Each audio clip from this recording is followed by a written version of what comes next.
Hero ng Myanmar versus hero ng Pilipinas. Sino nga ba ang mas malakas? Sa bidyong ito, paglalabanin natin sa isang hero experiment.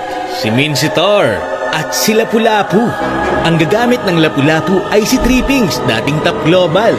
At sa Mincetar naman ay si Jeff, current top global Mincy. Paalala, hero experiment lang ito, kaya walang ilagay ng skills at sabayan lang talaga. Umpisahan natin sa hero basis. Ibig sabihin, wala munang item. Level 1. Let's go. Parehas taga-Pilipinas nga pala ang kinuha kong player. Kasi kapag kumuha ako ng taga-Myanmar, sigurado lag yun. Pero at least, parehas naman silang top global. Level 1, Mincetar ang panalo.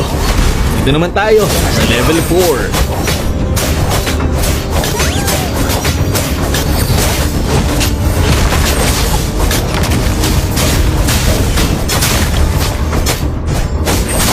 Level 4, si Lapu ang nanalo. Dito naman tayo sa level 15, no item.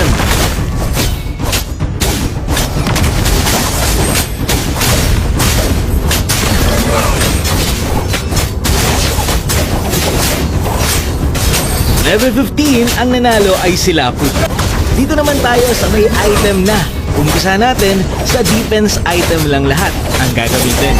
Kapag ganito ang kanilang item, hindi sila nagkakabawasan. Kaya naman ipapas forward na natin para matapos agad kasi sobrang tagal talaga nila naglaban.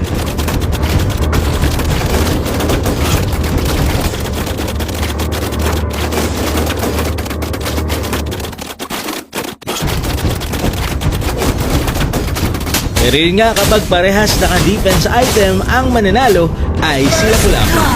Try naman natin, pure damage item.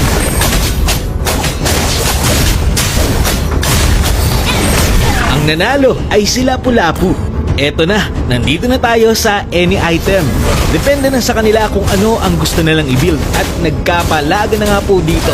Unang natumba ay si Lapu-Lapu. Round 2, any item ulit.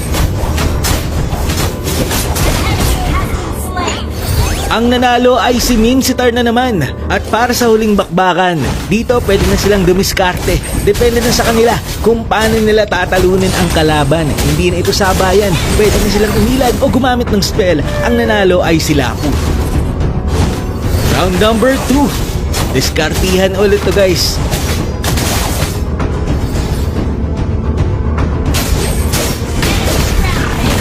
So nanalo ulit ay si Lapu-Lapu. So masabi ko lang, kapag pinagsama ang defense at damage item kay Mincetar, kapag late game, kaya niyang talunin si Lapu-Lapu. Pero syempre, depende pa rin sa gumagamit, lalo na kapag totoong game na may ilagan ng skill. Para sa'yo, sino ang mas malakas?